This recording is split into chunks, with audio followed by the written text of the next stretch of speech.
What up, guys? Welcome back to Nowstalgia Pod, your weekly look at what's going on in pop culture. I'm Dave Martinson. Usually I'm here with my co host, Pat Sheehan, but like the Grammys, we forgot it was happening this week and forgot to do our predictions as a result. So I'm here solo, just going to whip up some quick thoughts before the ceremony tonight, and we'll talk about what happens tomorrow, normally on the pod. So make sure you subscribe at youtube.com/nostalgiapod or wherever you get your podcasts so you get those thoughts when they come out. But yeah, we talked about our predictions for the nominations a few months back and haven't touched on that since. Obviously, the weekend not being nominated at all was the source of a lot of controversy, rightfully. The fact that After Hours and Blinding Lights as a single were not nominated in those big categories, and it's not that they have to win, but like to not be recognized, critically acclaimed albums that are also album songs that are also super popular, just really strange and brings up the corruption charges that the weekend himself was certainly at the front of making, well known, and just the whole shadiness of the weekend performing at the Super Bowl and then not being nominated definitely leaves a foul taste in the mouth. And the weekend saying he's not gonna submit his music to future Grammys is a big blow to the Grammys' legitimacy because many stars do not care about the ceremony and the award show, and that lack of credibility maintains the status as the Grammys is the biggest joke of the big award shows when it comes to the art stuff. And I just think of like Frank Ocean not even caring to submit his music before. Now you have the weekend, someone who's even more popular and mainstream feeling this way. It's not a good sign. But either way, the nominations we got reflect September 1st, 2019 to August 31st, 2020, as everyone knows. And we'll just go right into album of the year. We're just going to hit the highlights, the big categories for the most part.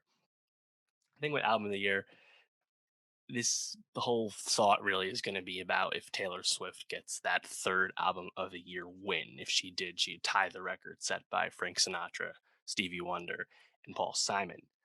Remember, of course, Lover, the last time an album was eligible, was not nominated, and that was a big blow to Taylor, you have to imagine. But she's back here with Folklore, and I think really the contest is Folklore from Taylor versus Future Nostalgia by Dua Lipa, and I think that's going to be a big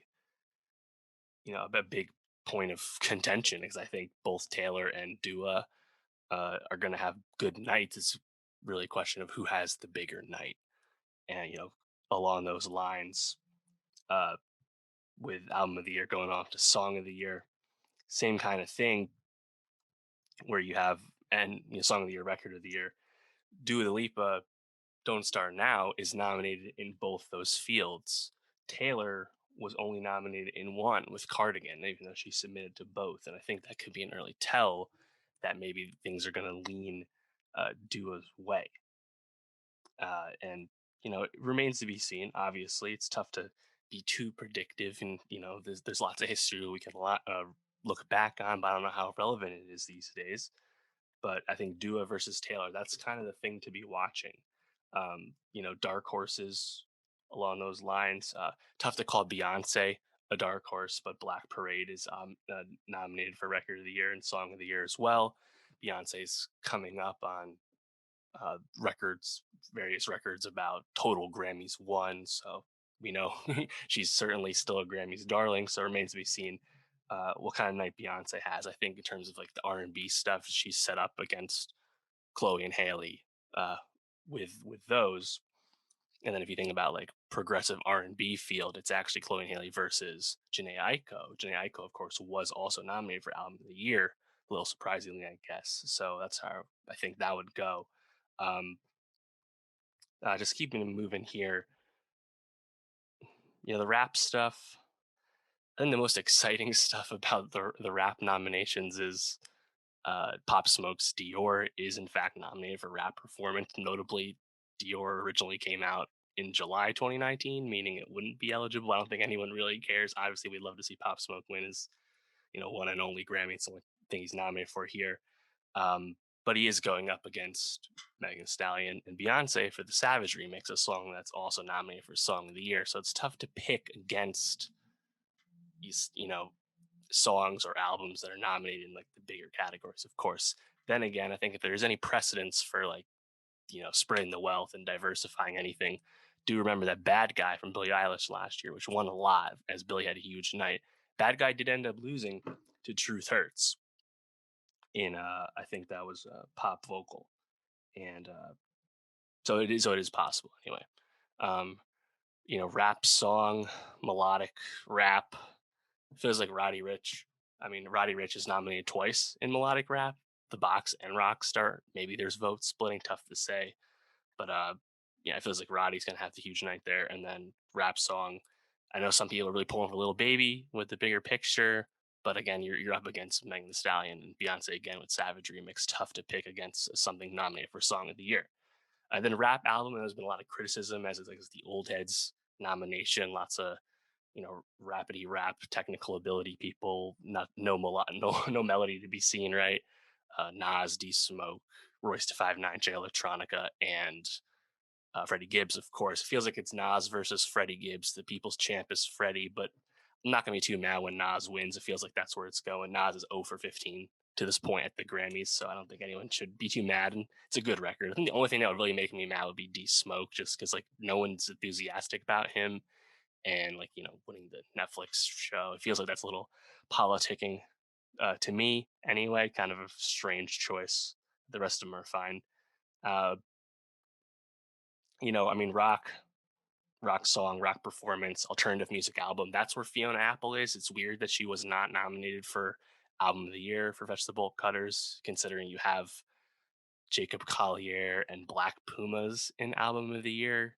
Like if you're going to pick less mainstream, less, voluminous listen to stuff, Fiona seemed like the choice, the most critically acclaimed thing there. Again, like Black Pumas, you have the deluxe album and album of the year, even though the original version of that album came out in the previous Grammy cycle. I kind of hate the timing of that. It feels like you shouldn't be able to submit a deluxe album a second time. Like Megan Thee Stallion is nominated for Best New Artist. This was the third time she was submitted for that. Of the three possible chances you get, why do you get three chances for Best New Artist? You clearly are not new anymore. Anyway, Fiona Apple versus Phoebe Bridgers. That's kind of like the Rock, you know, head to head there. We'll see what happens. Probably going to lean towards Fiona there, but wouldn't be surprised. But I feel like it's between those two. Um, and yeah, just moving on. Pop duo and group performance. Of course, that's where BTS is nominated for Dynamite. A lot of people were hoping Dynamite could also move up into record or song of the year as well. It didn't happen, unfortunately, despite being very deserving. I don't think BTS has much of a chance here, unfortunately, just because of like the juice they're going up against with Rain on Me, Ari, and Lady Gaga, and of course also you have Exile, Taylor, and Bonnie Vare. Depending on what night Taylor has, and if duo is doing well, maybe that's where Taylor gets awarded as well to make up for a lot of duo wins in face of Taylor. So it kind of sucks that like feels like BTS and even Bad Bunny and J Balvin are just kind of being relegated to this category, and then like you know J Balvin, Bunny's case, the Latin categories as well. Kind of like a happy to be here thing. Doesn't really feel like it's going to happen, which sucks. But at least we're getting there in terms of the nominations happening. Um, Still don't know why Justin Bieber and Quavo are nominated in this category. It's not a good song.